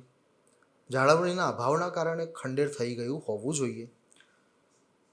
જો મોઢેરાના સૂર્ય મંદિરનું નિર્માણ સોમનાથ આક્રમણ પહેલાંથી જ થયેલું હોત તો કદાચ મોહમ્મદ ગઝનીએ મોઢેરાના સૂર્ય મંદિરને પણ ખંડિત કર્યું હોત, કાં તો એનો ધ્વંસ કર્યો હોત. પણ કહેવાય છે કે સોમનાથ મંદિર ઉપર જે આક્રમણ થયું ઈસવીસન 1026માં, એના પછી ભીમદેવ પ્રથમે ઈસવીસન 1027થી મોઢેરાના સૂર્ય મંદિરનું નિર્માણ શરૂ કરાવ્યું હતું. એટલે સમયગાળા અહીંયા એવરેજ આપેલા છે. વર્ષ જો આપણે યાદ રાખી શકીએ ઈસવીસન 1027, તો એ સમયગાળો આપણા માટે કયો સાચો સાબિત થશે? 1026થી 28 સુધીનો. બરોબર. તો અહીંયા આપણે યાદ રાખીશું ભીમદેવ પ્રથમે મોઢેરાના સૂર્ય મંદિરનું નિર્માણ 1026થી 28ના અરસામાં કરાવેલું હતું. સોલંકી વંશના કયા શાસકે કોંકણના રાજા મલ્લિકાર્જુનને યુદ્ધમાં પરાજય આપ્યો હતો? એકમાત્ર સોલંકી શાસક એવો હતો કે જેને કોંકણ ઉપર આક્રમણ કર્યું હતું અને કોંકણ ઉપર આક્રમણ કરીને એ કોંકણના રાજા મલ્લિકાર્જુનનો પરાજય કર્યો હતો. એને યુદ્ધમાં પરાજય આપીને એની હત્યા કરી હતી, એનો વધ કર્યો હતો. એ શાસકનું નામ હતું કુમારપાળ. આ સિવાયનું બીજું પણ પરાક્રમ છે જે કદાચ આપણે ક્યાંક વાંચેલું હશે. કુમારપાળે શાકંભરી ઉપર પણ આક્રમણ કર્યું હતું અને શાકંભરી ઉપર આક્રમણ કરીને શાકંભરીના ચૌહાણ વંશી રાજા અર્ણોરાજને યુદ્ધમાં પરાજય આપ્યો હતો. ત્યાર પછી અર્ણોરાજ સાથે પોતાની બહેન દેવળ દેવીના લગ્ન કરાવ્યા હતા અને અર્ણોરાજની પુત્રી જલ્હણા સાથે કુમારપાળે લગ્ન કર્યા હતા. વાઘેલા વંશના કયા શાસકે પોતાના શાસનકાળ દરમિયાન નવાહ પીરોજને સોમનાથમાં મસ્જિદ બાંધવાની છૂટ આપી હતી? પ્રશ્નનો જવાબ આવશે અર્જુન દેવ, જે વિસલદેવના ભાઈ પ્રતાપ મલ્લાનો પુત્ર હતો. બરોબર. અર્જુન દેવે સત્તા ઉપર આવતાની સાથે જ ગિરનાર પર્વત ઉપર જૈન ધર્મના 23મા તીર્થંકર પાર્શ્વનાથના મંદિરનું નિર્માણ કરાવ્યું હતું. સાથે સાથે રેવતી કુંડનો જીર્ણોદ્ધાર પણ કરાવ્યો હતો. અને એ સિવાય એણે એટલે કે અર્જુન દેવે પોતાના શાસનકાળ દરમિયાન એક મુસ્લિમ વ્યક્તિ નવાહ પીરોજને સોમનાથમાં મસ્જિદ બાંધવાની છૂટ પણ આપી હતી. આ બાબતોમાંથી આપણને અગાઉની પરીક્ષામાં રેવતી કુંડ સાથે સંબંધ ધરાવતો પ્રશ્ન પૂછી લીધેલો છે, એટલે એ બાબત પણ આપણે ખાસ યાદ રાખીશું કે અર્જુનદેવ વાઘેલાએ જ રેવતી કુંડનો જીર્ણોદ્ધાર કરાવ્યો હતો. નીચે દર્શાવેલા 1857ના બળવાના સ્થળ અને આગેવાની કરનાર નેતાના સંદર્ભમાં ખોટી જોડ શોધો. 1857ના વિપ્લવ દરમિયાન આપણા ગુજરાતે પણ સક્રિય ભૂમિકા ભજવી હતી અને ગુજરાતના વિવિધ સ્થળોએથી કેટલાક મહત્વના વ્યક્તિઓએ આગેવાની પણ લીધી હતી. જે પૈકી આપણે અહીંયા દર્શાવેલા જે 4 ઓપ્શન છે એમાં ખોટા આગેવાનની જોડ શોધવાની છે. ઓપ્શન એ છે ખેડા જયસિંહ ઠાકોર, તો એ વિધાન સાચું છે, એ જોડ સાચી છે. ખેડાથી જયસિંહ ઠાકોરે આગેવાની લીધી હતી. નાંદોદ આ જોડ ખોટી છે, કારણ કે નાંદોદથી આગેવાની ચારણ કાંદાશે નહોતી લીધી, સૈયદ મુરાદ અલીએ લીધી હતી.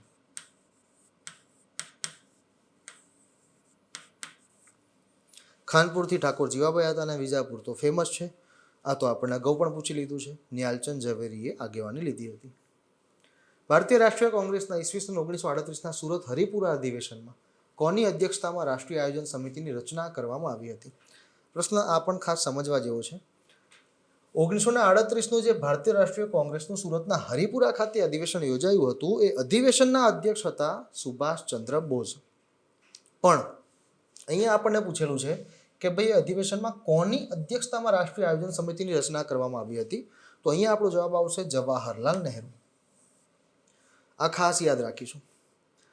1938નું સુરતનું હરિપુરા અધિવેશન ભારતીય રાષ્ટ્રીય કોંગ્રેસનું, જેના અધ્યક્ષ સુભાષચંદ્ર બોઝ હતા, અને એ અધિવેશનમાં જવાહરલાલ નહેરુની અધ્યક્ષતામાં રાષ્ટ્રીય આયોજન સમિતિની રચના કરવામાં આવી હતી, જેમાં જવાહરલાલ નહેરુ એ સમિતિના અધ્યક્ષ હતા અને એમની સાથે બીજા અન્ય 3 સભ્યો હતા. લાલા શ્રી રામ, જે.ડી. બિરલા અને વિશ્વેશ્વરૈયા. આ 3 સભ્યો પણ એમાં મહત્વની ભૂમિકા ભજવતા હતા. લાલા શ્રી રામ, હું અહીંયા 3 નામ લખું છું. લાલા શ્રી રામ, જે.ડી. બિરલા અને વિશ્વેશ્વરૈયા. 3 સભ્યો હતા રાષ્ટ્રીય આયોજન સમિતિમાં.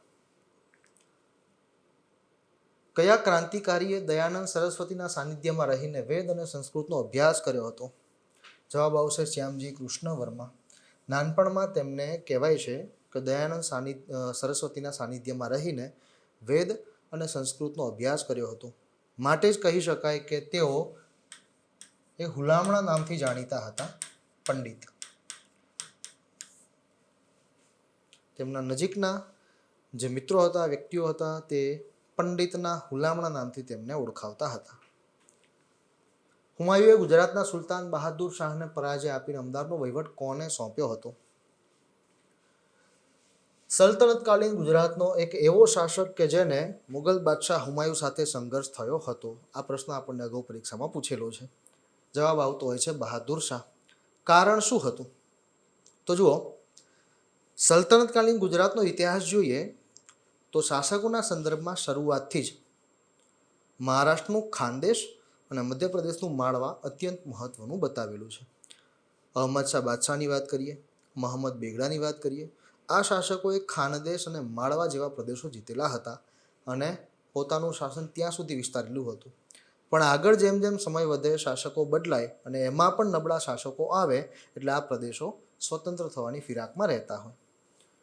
બહાદુર શાહના સમયગાળામાં પણ એ જ થયું હતું. એટલે એણે શું કર્યું, તો માળવા અને ખાનદેશ ફરીથી જીતવાની યોજના બનાવી. પણ એને ખબર હતી કે અત્યારની પરિસ્થિતિમાં આ પ્રદેશો જીતવા હશે તો મેવાડની મદદ લેવી પડશે. અને એ સમયગાળામાં મેવાડની ગાદી ઉપર રાણા સાંગાના પુત્ર વિક્રમજીત સત્તા ઉપર હતા. રાણા વિક્રમજીત કહેવાય છે હુમાયુએ ઈસવીસન 1532ના સમયગાળામાં, ત્યાં સુધીમાં તો વિક્રમજીતની મદદથી માળવા અને ખાનદેશ વગેરે પ્રદેશો જીતી લીધા હતા. પણ ત્યાર પછી એને વિક્રમજીતને દગો આપ્યો હતો. કહેવાય છે 1532માં બહાદુર શાહે મેવાડ ઉપર આક્રમણ કરીને, એટલે કે ચિત્તોડ ઉપર આક્રમણ કરીને વિક્રમજીતને પરાજય આપ્યો અને વિક્રમજીતની માતા રાજમાતા કર્મવતી સાથે સંધિ કરી. કહેવાય છે રાજમાતા કર્મવતી જે હતા એ હુમાયુને રાખડી મોકલતા હતા, કારણ કે રાજમાતા કર્મવતીએ હુમાયુને મોઢેથી ભાઈ માનેલો હતો.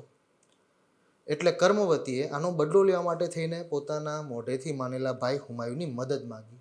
એના જ ભાગરૂપે હુમાયુ ગુજરાત ઉપર આક્રમણ કરવા માટે આવી ચડ્યો. ઈસવીસન 1535માં આ બહાદુર શાહ અને હુમાયુ વચ્ચે મંદસોર નામના સ્થળે યુદ્ધ થયું હતું, જે ઇતિહાસમાં મંદસોરના યુદ્ધ તરીકે ઓળખાયેલું છે. આ યુદ્ધમાં બહાદુર શાહનો પરાજય થયો હતો અને બહાદુર શાહ જીવ બચાવીને ભાગ્યો હતો.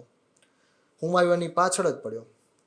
કહેવાય છે કે હુમાયુ આમ પીછો કરતાં કરતાં અમદાવાદ સુધી આવી ચડ્યો હતો, તો બહાદુર શાહ અમદાવાદ મૂકીને ભાગ્યો અને ત્યાર પછી ગુજરાતના દક્ષિણ વિસ્તારમાં એ નાસ્તો છુપાતો ફરતો હતો. આ પરિસ્થિતિનો લાભ ઉઠાવીને હુમાયુએ અમદાવાદનો વહીવટ પોતાના હાથમાં લઈ લીધો પણ પોતે તો દિલ્હીની ગાદી ભોગવવાની હોય, એટલે કહેવાય છે કે અમદાવાદ પોતાના હાથમાં લઈને હુમાયુએ એ અમદાવાદનો વહીવટ પોતાના ભાઈ મિર્ઝા અસ્કરીને સોંપ્યો હતો. ક્લિયર?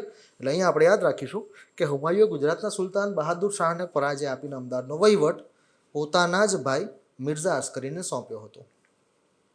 ગુજરાતના ઇતિહાસને જાણવા માટે ઉપયોગી સાહિત્ય અને તેના રચયિતાના સંદર્ભમાં નીચે દર્શાવેલ જોડ પૈકી ખોટી જોડ શોધો. 4 અલગ અલગ ઓપ્શન આપેલા છે. પહેલું છે મોહરાજ પરાજય, જેની રચના કવિ યશપાલે જ કરી છે, એટલે એ જોડ સાચી છે. બીજો ઓપ્શન છે રાવણ વધ, આ જોડ ખોટી છે. રાવણ વધની રચના કવિ ભટ્ટીએ કરેલી છે, જે મૂળ વલ્લભીના જ હતા. પણ હર્ષવર્ધને જ્યારે વલ્લભી ઉપર આક્રમણ કર્યું અને ધ્રુવસેન બીજાને પરાજય આપ્યો, ત્યાર પછી હર્ષવર્ધન આ કવિ ભટ્ટીને પોતાની સાથે કન્નૌજ લઈ ગયા હતા અને પછીના સમયગાળામાં કવિ ભટ્ટી કન્નૌજમાં હર્ષવર્ધનના દરબારમાં રહેતા હતા. બાણભટ્ટ છે એ પણ હર્ષવર્ધનના દરબારી કવિ હતા. એમણે હર્ષચરિત અને કાદંબરી જેવા ગ્રંથોની રચના કરેલી છે. બરોબર, એટલે અહીંયા બાણભટ્ટ નહીં આવે, રાવણવધની રચનામાં આવશે કવિ ભટ્ટી. ત્યાર પછીના ઓપ્શન સાચા છે. કીર્તિ કૌમુદી જેની રચના કવિ સોમેશ્વરે કરી છે અને કર્ણસુંદરી જેની રચના કાશ્મીરી કવિ બિલ્હણે કરેલી છે. સિંધુ સભ્યતાના કયા નગરમાંથી મળી આવેલા વાસણો ઉપર મોર, હરણ, વૃષભ વગેરે આકૃતિઓ કોતરેલી જોવા મળે છે? ગુજરાતમાંથી મળી આવેલું સિંધુ સભ્યતાનું સૌથી પહેલું નગર રંગપુર, જે આપણને મળ્યું વર્ષ 1931માં સુખભાદર અથવા તો ભાદર નદીના કિનારેથી. એના ઉત્ખનન કરતા MS વત્સ અથવા તો માધો સ્વરૂપ વત્સ, સુરેન્દ્રનગર જિલ્લાનો ચુડા તાલુકો, ત્યાંથી આપણને વર્ષ 1931માં માધો સ્વરૂપ વત્સે ઉત્ખનન કર્યું અને રંગપુર નામનું નગર મળી આવ્યું. ગુજરાતમાંથી મળી આવેલું સિંધુ સભ્યતાનું સૌથી પહેલું નગર, જ્યાંથી આપણને પથ્થરના ચોરસ વજણિયા, મણકાઓ, વાસણો પણ મળી આવેલા છે, જેના ઉપર મોર, હરણ, વૃષભ વગેરે આકૃતિઓ કોતરેલી હોય. ઉપરાંત સૌપ્રથમ ચોખાના અવશેષો, ચોખાની ફોતરીઓ રંગપુરમાંથી મળી આવેલી છે. અંગ્રેજો ઈસવીસન 1613માં ઈસ્ટ ઇન્ડિયા કંપનીનું સૌપ્રથમ વેપારી મથક સુરતમાં સ્થાપ્યું. તે સમયે ગુજરાતનો સૂબો કોણ હતો? આપણે એ તો જાણીએ છીએ કે જહાંગીરના સમયગાળામાં આ બનાવ બનેલો છે, પણ જ્યારે સુરતમાં સૌપ્રથમ કોઠી અથવા તો વેપારી મથક સ્થપાયું ત્યારે આપણને ખબર હોવી જોઈએ કે જહાંગીરનો એ સમયગાળાનો ગુજરાતનો સૂબો કોણ હતો. જવાબ આવશે ફિરોઝ જંગ. બરોબર, આનું આખું નામ વપરાય છે અબ્દુલ્લા ખાન ફિરોઝ જંગ. બરોબર, હું અહીંયા આખું નામ લખું છું, જો ક્યાંક ઉપયોગમાં લેવાય તો અબ્દુલ્લા ખાન ફિરોઝ જંગ. એ સિવાય બાકીના જે 3 ઓપ્શન છે, જે 3 સૂબાના નામ છે, એ પણ જહાંગીરના જ સમયગાળાના ગુજરાતના સૂબાઓ હતા. મુર્તઝા ખાન બુખારી, જેને અમદાવાદમાં બુખારી મહોલ્લો અને કડીના કિલ્લાનું નિર્માણ કરાવ્યું હતું. કુલીજ ખાન, એના સૂબાકાળ દરમિયાન જહાંગીરે રાજ આજ્ઞા દર્શાવતું એક ફરમાન ગુજરાતમાં જાહેર કર્યું હતું. મુકર્રબ ખાન, એના સમયગાળામાં જહાંગીર ગુજરાતની મુલાકાતે આવ્યો હતો. બરોબર, તો કેટલીક ખાસ બાબતો આપણે યાદ રાખીશું. પછીનો પ્રશ્ન જોઈએ, અશોકનો રાજ્યાભિષેક ક્યારે થયો હતો? અશોકનો રાજ્યાભિષેક ઈસવીસન પૂર્વે 269માં થયો હતો. કહેવાય છે કે રાજ્યાભિષેક કરાવતા પહેલા અશોકે ખૂબ જ સંઘર્ષનો સામનો કરવો પડ્યો હતો, કારણ કે અશોકના જ ભાઈ સુશીમે અશોક ઉપર આક્ષેપ મૂક્યો હતો કે અશોક ક્ષત્રિય નથી, તે એક બ્રાહ્મણ પુત્ર છે. અશોકની ઉત્પત્તિ સુભદ્રાંગી નામની બ્રાહ્મણ કન્યાની કુખેથી થયેલી હોવાના લીધે શરૂઆતના તબક્કામાં અશોકનો રાજ્યાભિષેક નહોતો થઈ શક્યો, અને એટલે જ કહેવાય છે કે સુશીમે પોતાનો રાજ્યાભિષેક કરાવ્યો હતો.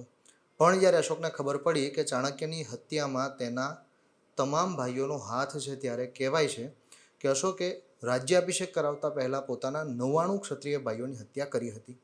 અને ત્યાર પછી રાજ્યાભિષેક કરાવતા પહેલાં અશોકે વિદિશાની એક દેવી નામની ક્ષત્રિય રાજકુમારી સાથે લગ્ન પણ કરવા પડ્યા હતા. અને ત્યાર પછી ઈસવીસન પૂર્વે 269માં અશોકનો રાજ્યાભિષેક થયો હતો. બીજી પણ ખાસ બાબત યાદ રાખીશું કે રાજ્યાભિષેક થયાના 8 વર્ષ પછી, એટલે કે ઈસવીસન પૂર્વે 261માં અશોકે કલિંગ ઉપર આક્રમણ પણ કર્યું હતું. કલિંગના યુદ્ધથી તો આપણે વાકેફ જ છીએ. તો 2 સમયગાળા આપણા કામના છે કે ઈસવીસન પૂર્વે 269 કે જ્યારે અશોકનો રાજ્યાભિષેક થયો હતો, અને એના પછી ઈસવીસન પૂર્વે 261 જે કલિંગના યુદ્ધનો સમયગાળો હતો. ગુપ્ત વંશનો કયો શાસક ઇતિહાસમાં શક્કરાદિત્ય તરીકે પણ ઓળખાતો હતો? ગુપ્ત વંશનો શાસક સ્કંદગુપ્ત, જે ઇતિહાસમાં શક્કરાદિત્ય જેવા બીજા પણ એક નામથી ઓળખાતો હતો.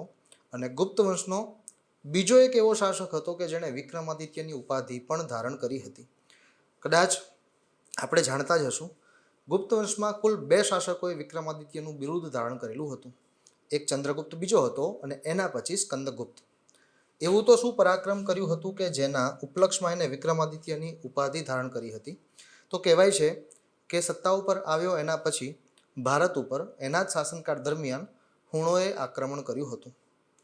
સ્કંદગુપ્તના સમયગાળામાં હુણોએ આક્રમણ કર્યું, પણ આ શાસકે ભારતમાંથી હુણોને યુદ્ધમાં પરાજય આપીને તેમને તગેડી મૂક્યા હતા. એના સમયગાળાનો જે આપણને શિલાલેખ મળેલો છે જૂનાગઢમાંથી, એના ઉપર પણ હુણ પ્રજાતિનો ઉલ્લેખ કરવામાં આવેલો છે મ્લેચ્છ નામથી. એણે પોતાના શાસનકાળ દરમિયાન સૌરાષ્ટ્રના સુબા તરીકે પર્ણદત્તની નિમણૂક પણ કરી હતી.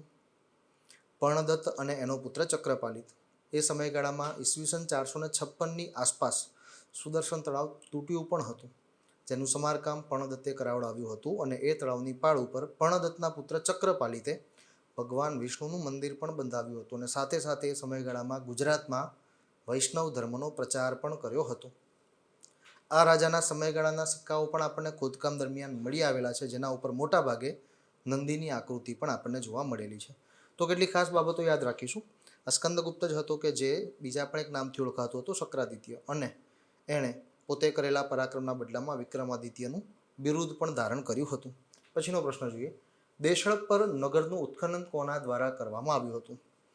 દેશળપર કચ્છના નખત્રાણા તાલુકામાંથી મળી આવેલું છે, મોરઈ નદીના કિનારેથી, જેનું સંશોધન 1963માં પી પંડ્યા દ્વારા કરવામાં આવેલું હતું. પી પંડ્યા, જેમનું પૂરું નામ પુરુષોત્તમ પ્રેમશંકર પંડ્યા હતું. વર્ષ 1963માં કચ્છ જિલ્લાના નખત્રાણા તાલુકામાંથી મોરઈ નદીના કિનારેથી ખોદકામ દરમિયાન દેશળપર નામનું નગર મળી આવ્યું હતું. આ પણ એક કિલ્લેબંધીવાળું નગર હતું તેવું ઇતિહાસકારો આપણને જણાવે છે. કયા સોલંકી શાસકે આબુના પરમાર રાજા ધરણીધરને હરાવીને પોતાનો સામંત બનાવ્યો હતો? પ્રશ્નનો જવાબ આવશે મૂળરાજ પ્રથમ. અને ખાસ યાદ રાખીશું, આબુ ઉપરના આક્રમણના સંદર્ભમાં સોલંકી વંશના કુલ 2 શાસકો સંબંધ ધરાવે છે. મતલબ સોલંકી વંશના કુલ 2 શાસકોએ પોતાના શાસનકાળ દરમિયાન આબુ ઉપર આક્રમણ કરેલું હતું. એક હતો મૂળરાજ પ્રથમ, જે આપણા આ પ્રશ્નનો જવાબ છે, અને એના પછી આવશે ભીમદેવ પ્રથમ. પણ બંને સોલંકી શાસકોના સમયગાળામાં આબુના શાસકો અલગ અલગ હતા. મૂળરાજ પ્રથમે આબુ ઉપર આક્રમણ કર્યું ત્યારે આબુની ગાદી ઉપર પરમારવંશી રાજા ધરણીધરનું શાસન હતું. ભીમદેવ પહેલાંએ જ્યારે આક્રમણ કર્યું ત્યારે એના શાસનકાળ દરમિયાન આબુની ગાદી ઉપર પરમારવંશી રાજા ધંધુક બેઠો હતો. બરોબર, અહીંયા આપણને પરમાર રાજા ધરણીધરના સાથે સંદર્ભ ધરાવતો પ્રશ્ન પૂછેલો છે, તો અહીંયા આપણો જવાબ આવશે મૂળરાજ પ્રથમ. એ પોતે એક પરાક્રમી શાસક હતો, કારણ કે એને ઘણા પરાક્રમો કરેલા છે. એના શાસનકાળ દરમિયાન કરવામાં આવેલા પરાક્રમોની વાત કરીએ તો આ મૂળરાજ પ્રથમે સત્તા ઉપર આવતાની સાથે જ જૂનાગઢ ઉપર આક્રમણ કર્યું હતું. બરોબર, અને એ સમયગાળામાં વંથલીમાં ચુડાસમા વંશના રાજા ગ્રહરીપુનું શાસન હતું, તો એના ઉપર આક્રમણ કરીને ગ્રહરીપુને પરાજય આપ્યો અને પ્રદેશ જીતી લીધો. ત્યાર પછી કચ્છ કપિલકોટ ઉપર આક્રમણ કરીને કચ્છના રાજા લક્ષ, જે લાખો ફુલાણી તરીકે ઓળખાતો હતો, તેના ઉપર પણ આક્રમણ કરીને તેને પરાજય આપ્યો અને કચ્છ સહિત કપિલકોટનો આખો વિસ્તાર જીતી લીધો. ત્યાર પછી લાટ પ્રદેશ ઉપર આક્રમણ કરીને લાટના રાજા બારપને પણ યુદ્ધમાં પરાજય આપ્યો હતો. અને એના પછી આબુ ઉપર આક્રમણ કરીને આબુના રાજા ધરણીધરને યુદ્ધમાં પરાજય આપ્યો અને ધરણીધરને પોતાનો સામંત બનાવ્યો હતો. આમ મૂળરાજ સોલંકી પહેલાંએ સમગ્ર ગુજરાત ઉપર પોતાનું શાસન આ રીતે પ્રસ્થાપિત કરેલું હતું. બરોબર, તો કેટલાક બીજા પણ પરાક્રમોની ચર્ચા કરી લીધી, ક્યાંક પરીક્ષામાં પૂછાય તો કામ આવશે. પાલીતાણાના કયા રાજકુમારની મદદથી સરદારસિંહ રાણા ઇંગ્લેન્ડમાં બેરિસ્ટર થવા ગયા હતા? પાલીતાણાના રાજકુમાર સામંતસિંહની મદદથી સરદારસિંહ રાણા ઇંગ્લેન્ડમાં બેરિસ્ટર થવા ગયા હતા, અને બેરિસ્ટર થયા પછી પેરિસમાં જીવનચંદ્ર ઉત્તમચંદ્રની પેઢીમાં જોડાયેલા હતા. બરોબર, કયા નગરમાંથી ઘોડાના હાડકાના અવશેષો મળી આવેલા છે? અગાઉની પરીક્ષામાં પૂછાયેલો પ્રશ્ન છે, ફેમસ પ્રશ્ન છે. પ્રશ્નનો જવાબ આવશે સુરકોટડા, જેનું સંશોધન વર્ષ 1964માં કરવામાં આવ્યું હતું. કચ્છના રાપર તાલુકામાંથી મળી આવેલું છે અને એનું સંશોધન જગતપતિ જોશી, જેને આપણે ટૂંકમાં જેપી જોશી તરીકે ઓળખીએ છીએ, તેમના દ્વારા કરવામાં આવેલું હતું. આ સિંધુ સભ્યતાનું એક અગત્યનું નગર હતું, કારણ કે અહીંયાથી આપણને બધું વિશિષ્ટ પ્રકારનું જ મળી આવેલું છે ઉત્ખનન એટલે કે ખોદકામ દરમિયાન. સુરકોટડામાંથી એક તો આપણને પ્રશ્નમાં પૂછેલું છે, ઘોડાના પગના હાડકાના અવશેષો મળી આવેલા છે. એ સિવાય અલગ પ્રકારની કબરો, અગ્નિકુંડ સાથેનું બાંધકામ અને અત્યંત મહત્વની વાત, હળ વડે ખેડાયેલા ખેતરના અવશેષો પણ આપણને ગુજરાતના આ સુરકોટડા નગરમાંથી મળી આવેલા છે. તો કેટલીક આ બાબતો પણ આપણે યાદ રાખીશું. ગાંધીજીએ સાબરમતી આશ્રમની સ્થાપના ક્યારે કરી હતી? સાબરમતી આશ્રમની સ્થાપના ગાંધીજી દ્વારા 17 જૂન 1917ના રોજ કરવામાં આવી હતી. એના પહેલાં ગાંધીજીએ 25 મે 1915ના રોજ કોચરબ આશ્રમની સ્થાપના કરી હતી, બેરિસ્ટર જીવનલાલનો બંગલો ભાડે રાખીને. બરોબર, એ સમયગાળો પણ આપેલો છે. પણ સ્થળાંતરિત થવાની ફરજ શું કામ પડી? તો વર્ષ 1916ના અરસામાં કહેવાય છે કે ત્યાં પ્લેગનો રોગ ફાટી નીકળ્યો પાલડી કોચરબના આસપાસના વિસ્તારમાં. તેથી ગાંધીજીએ સ્થળ બદલવાની ફરજ પડી અને એમને આ સાબરમતી આશ્રમની સ્થાપના કરવા માટેનું સ્થળ શોધવાની જવાબદારી પ્રેમચંદ હીરાચંદ નામના વ્યક્તિને સોંપેલી હતી. આ નામ આપણે ખાસ યાદ રાખીશું. તો પ્રેમચંદ હીરાચંદે સાબરમતી જેલની બિલકુલ પાસે આવેલું એક સ્વચ્છ સ્થળ ગાંધીજીને શોધીને આપ્યું હતું, જ્યાં ગાંધીજીએ 17 જૂન 1917ના રોજ સાબરમતી આશ્રમની સ્થાપના કરી હતી. ગુજરાતના કયા શાસકનું મેવાડના રાણા કુંભા સાથે યુદ્ધ થયું હતું? 4 અલગ અલગ નામ આપેલા છે. 4 શાસકો આપણી ગુજરાતની સ્વતંત્ર સલ્તનતના છે. જવાબ આવશે કુતુબુદ્દીન અહમદ શાહ. અહમદ શાહ બાદશાહનો પુત્ર જલાલ ખાન જે સત્તા ઉપર આવ્યો, કુતુબુદ્દીન નામ ધારણ કર્યું અને ઇતિહાસમાં કુતુબુદ્દીન અહમદ શાહ અથવા તો અહમદ શાહ બીજાના નામથી ઓળખાયો. ઈસવીસન 1451માં કુતુબુદ્દીન અહમદ શાહ સત્તા ઉપર આવ્યો હતો. એના કેટલાક સ્થાપત્યો પણ અત્યંત મહત્વના છે, જે આપણને ઘણી બધી પરીક્ષામાં પૂછાયેલા છે. 1451માં એ સત્તા ઉપર આવ્યો. એના પછી એણે હૌજ એ કુતુબ નામના તળાવનું નિર્માણ કરાવ્યું, જેને આપણે કાંકરિયાના નામથી ઓળખીએ છીએ. ત્યાર પછી એ તળાવની વચ્ચોવચ્ચ નગીનાવાડીનું નિર્માણ કરાવ્યું. એના પછી ઈસવીસન 1454માં એણે હાલતા મિનારાની મસ્જિદ એટલે કે સીદી બસીરની મસ્જિદનું નિર્માણ પણ કરાવ્યું હતું. અને પોતાના શાસનકાળ દરમિયાન આ એક જ એવો શાસક હતો કે જેનું મેવાડના રાણા કુંભા સાથે યુદ્ધ થયું હતું, જેમાં કુતુબુદ્દીન અહમદ શાહનો પરાજય થયો હતો.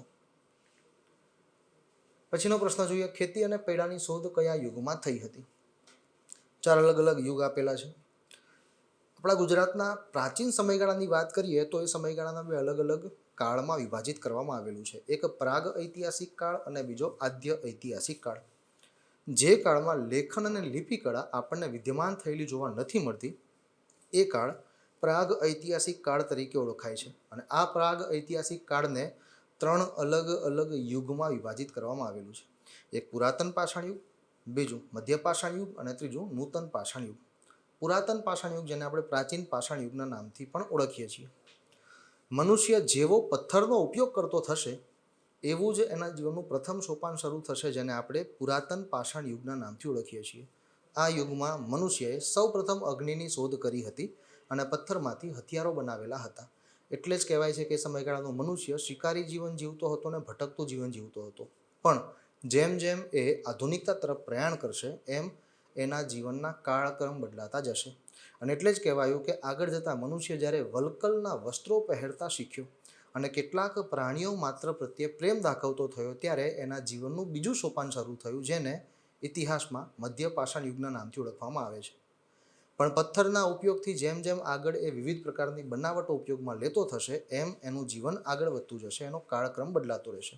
અને એટલે જ કહેવાયું કે મનુષ્યએ જ્યારે પથ્થરના ઉપયોગથી ચક્રો અને પૈડાઓ બનાવ્યા, એની સાથે જ ખેતી અને પશુપાલનની શરૂઆત કરી, એમ એના જીવનનું ત્રીજું કાળક્રમ શરૂ થયું, જેને આપણે નૂતન પાષાણ યુગના નામથી ઓળખીએ છીએ. એટલે આ યુગમાં ખેતીની શોધ થઈ, સાથે સાથે ચક્ર અને પૈડાની પણ શોધ કરવામાં આવી હતી. અને જે અગ્નિની શોધ એને પુરાતન પાષાણ યુગમાં કરી હતી, એ જ અગ્નિની પૂજા મનુષ્ય આ નૂતન પાષાણ યુગથી કરતો થયો હતો. એટલે આ યુગથી કહી શકાય દેવી દેવતાઓનું સ્થાન પણ નક્કી કરવામાં આવેલું હોવું જોઈએ, કારણ કે અગ્નિની પૂજા કરતો બતાવેલો છે નૂતન પાષાણ યુગનો માનવી. બરોબર. સિંધુ સભ્યતાના કયા નગરમાંથી પથ્થરના ચોરસ વજનિયા મળી આવેલા છે? સિંધુ સભ્યતાનું ગુજરાતમાંથી મળી આવેલું સૌથી પહેલું નગર વર્ષ 1931માં મળી આવેલું રંગપુર, જેના ઉત્ખનન કરતા હતા માધવ સ્વરૂપ વત્સ. રંગપુર નગરમાંથી આપણને પથ્થરના ચોરસ વજનિયા મળી આવેલા છે. અને આની ચર્ચા આપણે અગાઉના પણ એક પ્રશ્નમાં કરી લીધી છે. ગાંધીજીના પરિવારને તેમના બેરિસ્ટરના અભ્યાસ માટે ઇંગ્લેન્ડ મોકલવાની ભલામણ કોરે કરી હતી? તો ગાંધીજીના કુટુંબના એક અત્યંત નિકટ એવા સલાહકાર વ્યક્તિ, વિદ્વાન વ્યક્તિ, જેમનું નામ હતું માવજી દવે. આ માવજી દવેને પ્રેમથી ગાંધીજીના કુટુંબીજનો જોશીજીના નામથી બોલાવતા હતા. તેમણે ગાંધીજીના પરિવારજનોને ભલામણ કરી હતી કે ગાંધીજીને બેરિસ્ટરના અભ્યાસ માટે ઇંગ્લેન્ડ મોકલવામાં આવે.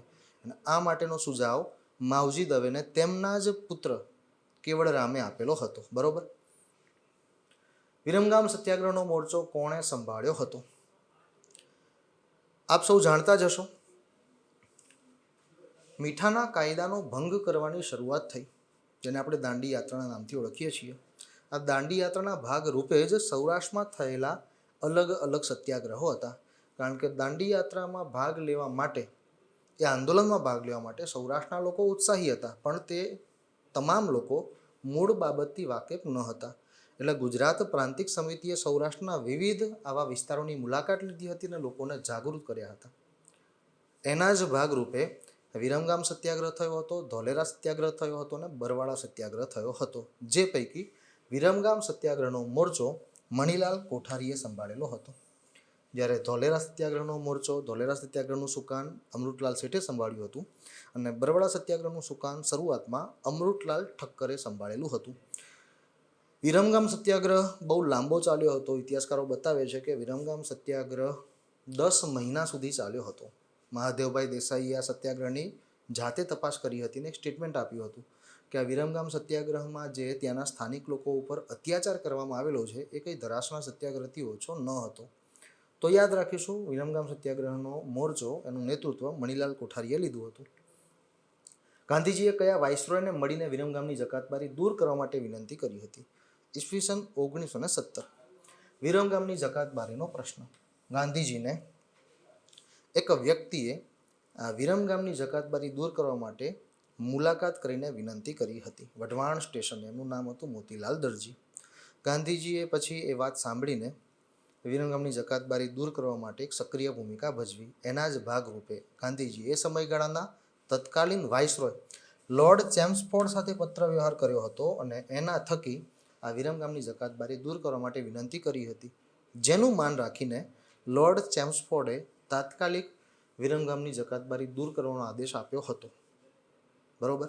પણ લાંબુ ચાલ્યું ન હતું. 1927થી તો કહેવાય છે ફરીથી એ જકાતબારી લાગુ કરી દેવામાં આવી હતી. ચલો બીબીસીએલના ઇતિહાસના ટેસ્ટનો છેલ્લો પ્રશ્ન જોઈ લઈએ. આરઝી હુકુમતની સ્થાપના ક્યારે થઈ હતી?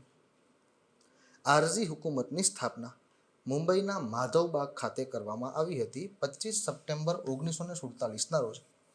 મુંબઈના માધવબાગ ખાતે જે કાઠિયાવાડ રાજકીય પરિષદની બેઠક યોજાઈ હતી, જેમાં અમૃતલાલ શેઠ, બળવંતરાય મહેતા, આવા કેટલાક પ્રમુખ સારા એવા વ્યક્તિઓ ભેગા થયા હતા મુંબઈના માધવબાગ ખાતે, જેમાં આરઝી હુકુમતની સ્થાપના કરવામાં આવી હતી 25 સપ્ટેમ્બર 1947ના રોજ. બરોબર. તો સમયગાળો આપણે યાદ રાખીશું, 25 સપ્ટેમ્બર 1947 કે જ્યારે આરઝી હુકુમતની સ્થાપના કરવામાં આવી હતી. તો મિત્રો, આ હતા બીબીસીએલમાં પૂછાયેલા ઇતિહાસના પ્રશ્નો, જેના જવાબોની આપણે વિસ્તૃત સમજૂતી સાથે ચર્ચાઓ કરી. આશા રાખું છું આપ સૌને મજા આવી હશે. ફરીથી ભેગા થશું, ત્યાં સુધી આપણે આપણા સેશનને વિરામ આપીએ છીએ. Thank you.